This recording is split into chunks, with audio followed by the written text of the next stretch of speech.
Good afternoon, students. Today we are going to complete this chapter, human reproduction. So let's start. So by end of the second week after fertilization, what changes we have seen? So एपीप्लस जो था, एपीप्लस का ऊपर में एक layer आ गया था cell का, एपीप्लस का ये, ठीक है, तो उसको हम लोग एमनियन बोलते थे, राइट. देन हाइपोप्लस जो है उसका ऊपर में एक कैविटी आया था, उसको बोलते थे क्या, यॉर्क सैक बोलते थे, राइट. एंड कॉरियोनिक विलाई था, ओके, फ्यूचर एम्बिलिकल कॉर्ड था, ठीक है.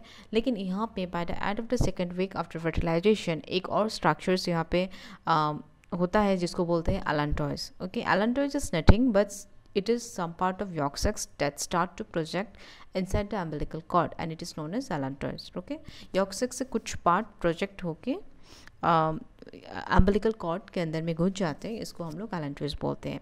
तो इसका ये सब चेंजेस होता है in second week of after fertilization. अभी थर्ड वीक में देखते हैं क्या होता है. थर्ड वीक में क्या होता है, थर्ड वीक में जो एपीप्लस का जो स्ट्रक्चर है, इसमें ऑब्वियसली एपीप्लस जो है उसमें ऑब्वियसली एपीप्लस का सेल्स होता है, राइट. जैसे कि आप लोग डायग्राम में, नीचे का डायग्राम में देख रहे हो, एपीप्लस सेल्स है ये सब, ठीक है.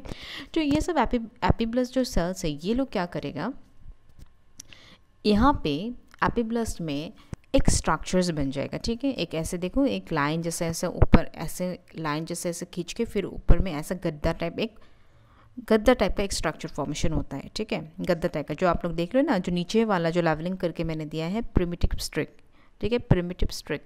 ये जो लाइन ऐसा जाके फिर ऊपर में एक गद्दा टाइप का स्ट्रक्चर्स होता है, वो गद्दा का स्ट्रक्चर्स को हम लोग बोलते हैं प्रिमिटिव नोड, ठीक है. और साइड में क्या क्या है, साइड में है आपका जो एपीप्लस सेल्स है. एपीप्लस में क्या फॉर्मेशन हो गया, एपीप्लस में एपीप्लस सेल्स तो है ही, नो डाउट. यहाँ पे एक लाइन हो जाता है जिसको बोलते हैं प्रिमिटिव स्ट्रिक, एंड जो ऊपर में जाके एक गद्दा हो जाता है बड़ा वाला जिसको बोलते हैं प्रिमिटिव नोड. तो यहाँ पे क्या होगा, यही आगे जाके जो ये गद्दा लाइक जो पोर्शन है ये होगा हेड, और जो नीचे वाला जो लाइन वाला पोर्शन है ये होगा लेग, ठीक है. बच्चा का लेग्स बनेगा, मतलब ओके. सो एपीप्लस का सेल जो साइड में है ये लोग क्या करेगा, अभी ये लोग जो गद्दा वाला जो है ना, प्रिमिटिव नोड गद्दा जो है ना, इसमें जाके जंप मारेगा, इसमें जाके जंप मारेगा, ठीक है. एपीप्लस सेल्स जो है ना, इसमें जो प्रिमिटिव नोड का जो वो है ना गद्दा, उसमें जाके जंप मारेगा. जंप मार के वो लोग क्या करेगा, हाइपोप्लस की तरफ से नीचे, जैसे कि मैं दिखा रही हूँ ना, नीचे ऐसे जाएगा, ठीक है. जाके ये लोग क्या करेगा, हाइपोप्लस सेल्स को ये लोग डिस्ट्रॉय करेगा.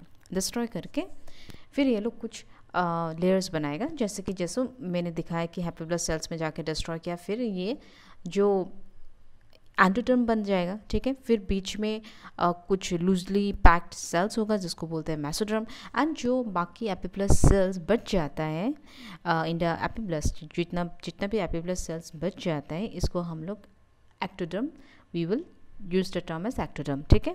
तो क्या होता है यहाँ पे, epiblast cells third week after fertilization में कुछ चेंजेस आते हैं एपीप्लस में. एपीप्लस में क्या क्या चेंजेस आते हैं, as we note in epiblast their epiblast cells, ठीक है. तो यहाँ पे क्या होता है, एपीप्लस में एक लाइन जैसा ऐसे खींच के एक गद्दा ऊपर में बन जाता है. गद्दा को हम लोग बोलते हैं प्रिमिटिव नोड. वो आगे जाके फ्यूचर हेड बनने वाला है बेबी का, एंड जो नीचे वाला एक लाइन है उससे क्या बनने वाला है, फ्यूचर स्लेग बनने वाला है, जिसको हम लोग प्रिमिटिव स्ट्रिक बोलते हैं, ठीक है. जो एपीप्लस सेल्स है, epiblast cells in the epiblast they will jump in this primitive node and then they will ऐसा बाहर आके ये लोग क्या करेगा, हाइपोप्लस को डिस्ट्रॉय कर देगा. एंड डिस्ट्रॉय करने के बाद फिर ये जो एक लेयर बन गया है उसको हम लोग एंडोडर्म बोलेंगे, और बीच में जो लूजली पैक कुछ सेल्स बच जाएगा इसको हम लोग बोलेंगे मेसोडर्म. एंड बाकी जो बचा हुआ एपीप्लस सेल्स से जंप करने के बाद जितना भी एपीप्लस सेल्स बच गया इन द एपीप्लस कैविटी, उसको हम लोग बोलेंगे क्या, उसको हम लोग बोलेंगे ectoderm. I think it's clear. Okay, so ectoderm क्या था, ectoderm outer layer, मतलब एपीप्लस सेल्स में एपीप्लस सेल्स जो जंप करने के बाद, प्रिमिटिव नोड में जंप करने के बाद जो बच गया था, इसको हम लोग क्या बोलते हैं, इसको हम लोग बोलते हैं ectoderm. Then next, the epiplus cells layer destroying hypoplus is called endoderm. Epiblast cells जो बाहर ऐसे निकल के जो हाइपोप्लस को डिस्ट्रॉय किया था, इसको हम लोग बोलते हैं एंडोडर्म. तो बीच में जो सेल लेयर मतलब लूजली पैक्ड होकर बैठा था, इसको हम लोग बोलते हैं मेसोडर्म, ठीक है. ये 3 लेयर्स मतलब एक्टोडर्म, मेसोडर्म, एंडोडर्म, ये 3 लेयर को हम लोग बोलते हैं germ layer and this is only gastrulation, मतलब gastrulation is the formation of 3 germ layers. Alright, so let's see ectoderm से क्या बनेगा। एक्टोडर्म से बेबी का जो नर्वस सिस्टम है, जैसे कि ब्रेन हो गया, स्पाइनल कॉर्ड हो गया, वो बन जाएगा एक्टोडर्म से। मेसोडर्म से बनेगा मास्कुलर सिस्टम बनेगा, जैसे कि कनेक्टिव टिश्यू जितना भी है वो सब बनेगा। फिर एंडोडर्म जो है, एंडोडर्म से some part of epithelial cells बनेगा, ठीक है। और कुछ एक्स्ट्रा कुछ बनने वाला है, कुछ स्टेम सेल्स बनेगा, जैसे कि in bone marrow some cells form, bone marrow में कुछ सेल्स फॉर्मेशन होगा, जैसे कि आरबीसी हो गया, white blood cells, red blood cells, platelets, ये सब बनेगा एंड इसको हम लोग स्टेम सेल्स बोलते हैं। ये सब भी फॉर्मेशन होगा इन बोन मैरो, ठीक है। नाउ लेट्स सी कौन सा महीने में बेबी का क्या क्या फॉर्मेशन होता है, ठीक है। सो ये है मंथ, एक टेबल मैंने दे दिया ताकि आप लोग के लिए ईजी हो जाए, ठीक है।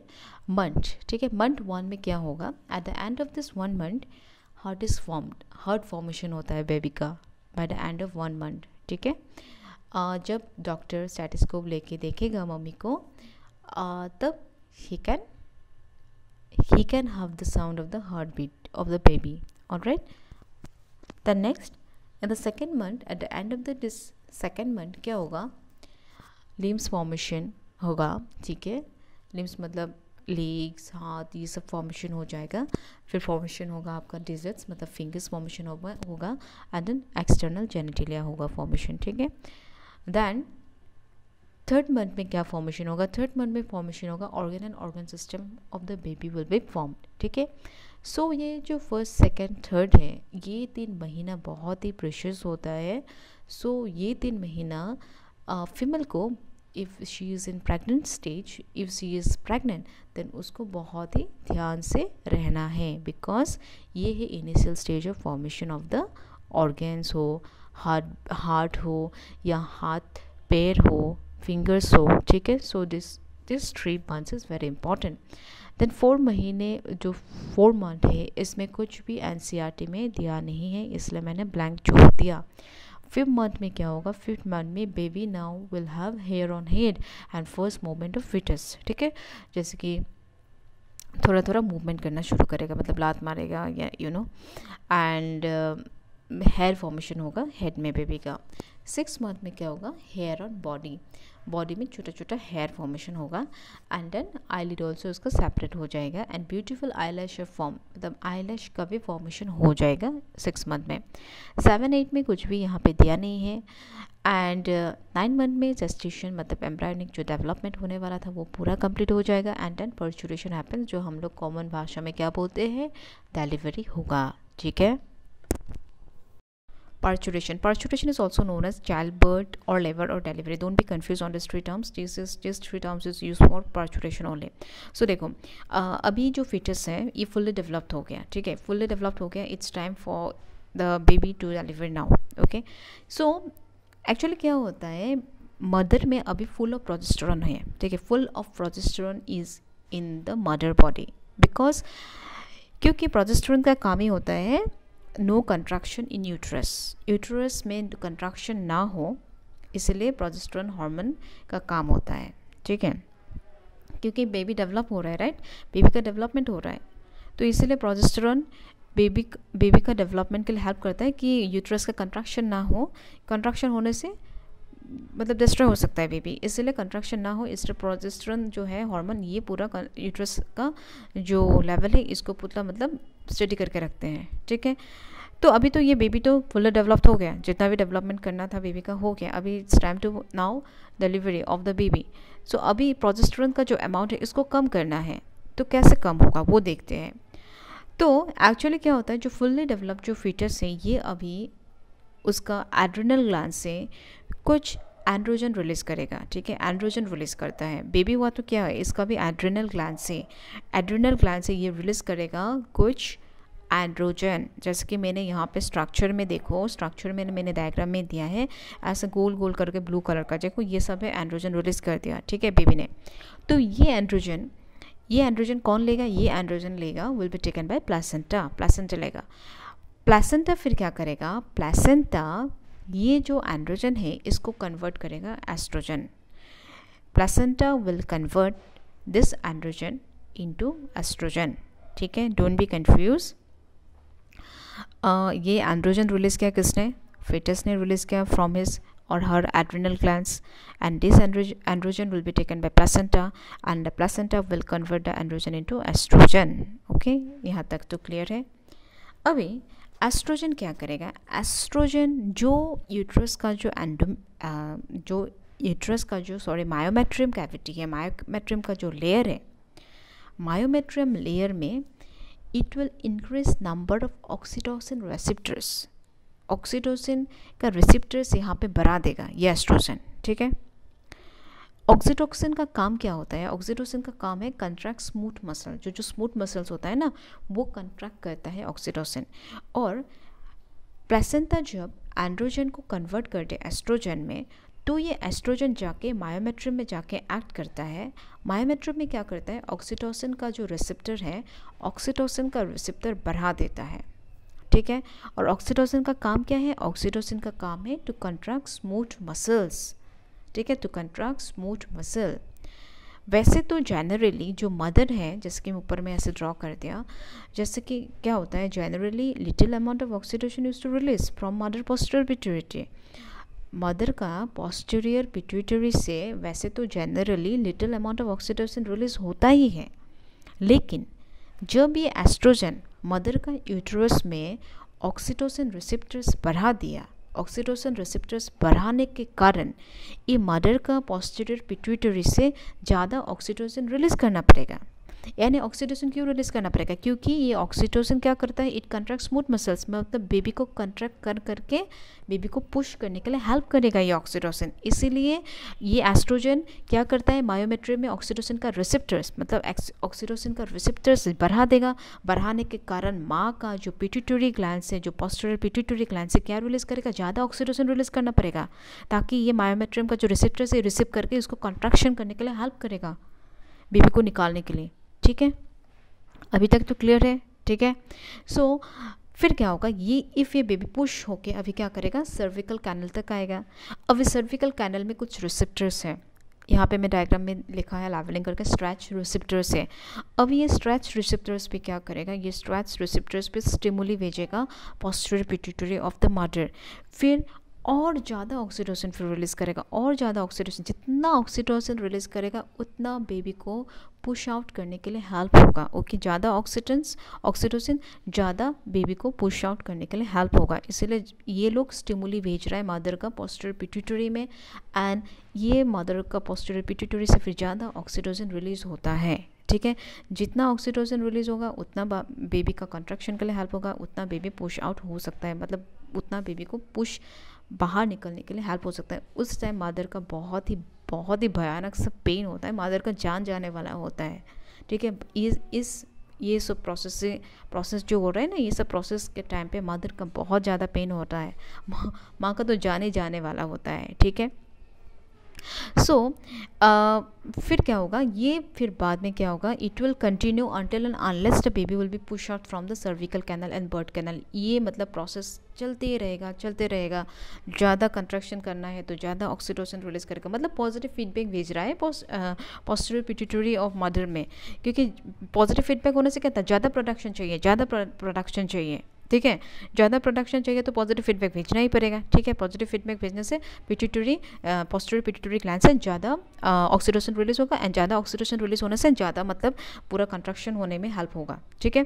तो पॉजिटिव और नेगेटिव फीडबैक में कुछ कन्फ्यूजन है क्या, मैंने ऑलरेडी आप लोगों को समझाया था, ठीक है। फिर भी मैं एक बार बताना चाहती हूँ। पॉजिटिव फीडबैक में क्या होता है कि इफ़ मतलब पॉजिटिव फीडबैक देने से यू नीड मोर प्रोडक्शन, ज़्यादा प्रोडक्शन तुमको चाहिए, ठीक है। नेगेटिव फीडबैक में क्या होता है, suppose you are increasing my production, right, you are increasing my production, at some moment I will give you negative feedback and I will tell you that my production is fine, is good, no need, I don't want any more production again, you just stop it। Negative feedback में वो होता है, लेकिन positive feedback देने से क्या होता है, मतलब मेरा प्रोडक्शन हो रहा है और मुझे ज़्यादा प्रोडक्शन चाहिए, ठीक है, तो मुझे और ज़्यादा प्रोडक्शन मतलब और ज़्यादा दे दो, ठीक है। तो ये है पॉजिटिव फीडबैक। नेगेटिव फीडबैक मतलब कम करने के लिए, और पॉजिटिव फीडबैक मतलब बढ़ाने के लिए। Okay, I think it's clear. So ये पार्चुरेशन में यही प्रोसेस है, ठीक है। Hope it's clear to you all. This paragraph is taken from NCERT, let's have a look. Immediately after implantation, the inner cell mass, that is embryo, differentiate into an outer layer called ectoderm and an inner layer called endoderm. A mesoderm soon appears between the ectoderm and the endoderm. So here it's not given that the epiblast, inside the epiblast there are some changes, like primitive node बन गया था, primitive streak बन गया था, लेकिन यहाँ पे directly आप लोग को बताया कि इनर सेल मस्ट डिफरेंशिएट हो गया endoderm, ectoderm and mesoderm. So आप लोग को तो पता है, I hope you have got it. This three layers give rise to all the tissues organs in adults. मतलब ये ट्रेस जो लेयर बन गया, इससे ही एक बच्चा का फॉर्मेशन पूरा हो जाएगा. It needs to be mentioned here that the inner cell mass contains certain cells called stem cells which have the potential to give rise to all the tissues and organs. कुछ stem cell जैसे कि मैंने बताया था, WBC, RBC, platelets भी है, बनेगा inside the bone marrow, okay, and which have the potential to give rise to all the tissues and organs. All right. What are the major features of embryonic development at various months of pregnancy? Human pregnancy last for 9 months. Okay, human का जो pregnancy है ये 9 months तक, it's मतलब last till 9 months. After 9 months इसका delivery हो जाता है. ठीक है. Do you know for how many months pregnancy last in dogs, elephants, cats? Do you know it? चलो मैं बता देती हूँ. डॉग्स एंड कैट्स का अराउंड 2 मंथ्स होता है और आफ्टर 2 मंथ्स डिलीवरी होता है. एंड एलिफेंट्स का 2 years लगता है, अराउंड 2 years, अराउंड 2 years के बाद ही डिलीवरी होता है. ठीक है. Find out. In human beings after 1 month of pregnancy the embryo's heart is formed. So at the end of the 1 month, okay, at the end of the 1 month क्या होगा, जो heart है, हार्ट का formation होता है baby में, foetus में, आई mean. ठीक है. The first sign of growing fetus may be notice by listening to the heart sound carefully through the stethoscope. Stethoscope तो मालूम ही है, डॉक्टर लोग जो कान में ऐसे लेके जो नहीं करता है क्या. ठीक है. तो first sign of growing fetus वही है जब doctor can listen the heart sound carefully from the for a stethoscope. मतलब हाँ, बच्चा अभी आराम से ग्रो, मतलब he is fine now, he is now in the growing stage. And अभी फर्स्ट मंथ का एंडिंग हो गया है, अभी हार्ट बीट का साउंड भी सुनने को मिलेगा. ठीक है. By the end of the second month of pregnancy the fetus develops limbs and digits. मतलब हाथ पैर हो गया या फिंगर्स हो गया, इसका formation at the end of the second month में होता है. By the end of 12 weeks first trimester, trimester मतलब 3 months. ठीक है. So by the end of the 12 weeks, मतलब by the end of the 3 months, okay, most of the major organ systems are formed. मतलब अभी organ system पूरा अच्छे से formation होगा. For example the limbs and external genital organs are developed. ठीक है. सब कुछ अच्छे से फॉर्मेशन होगा अभी, मतलब ऑर्गन सिस्टम पूरा बन जाएगा अभी.